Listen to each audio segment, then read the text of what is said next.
චාමර අයත් තමන් ගැන මෝඩ විහිළුවක් කරන්න යන්නේ. මෝඩෙක් වෙන්න එපා චාමර. එයාලා කවදාවත් ඔයාට ගෞරව කරන එකක් නැහැ. එයාලා වගේ විහිළු වලට hina වෙයි.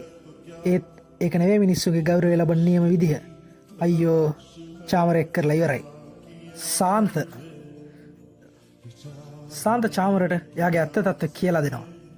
චාමරගේ යාළුවෝ චාමර ගැන කියන දේවල් එයාට පෙන්නනවා. ඒවා හරිම කැතයි. චාමර තමන්ගේ යාළුවෝ කියලා හිතපු අයම එයා ගැන වැරදි කියනවා. එයාට අපහාස කරනවා.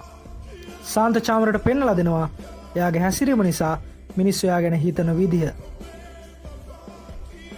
එයා චාමරට කියලා දෙනවා මිනිස්සුන්ගේ ගෞරවය ලබන්න නම් එයා ඉස්සරළම එයාට ගෞරව කරගන්න ඕනේ කියලා. චාමර එයාට එයාගේ තීරණවලට එයා කරන දේවල් වලට ගෞරව කරන්න පටන් ගත්තාම අනිත් අයත් ඉබේටම චාමරට චාමරගේ තීරණවලට චාමර කරන දේවල් වලට ගෞරව කරන්න පටන් ගන්නවා කියලා සාන්ත චාමරට කියලා දෙනවා.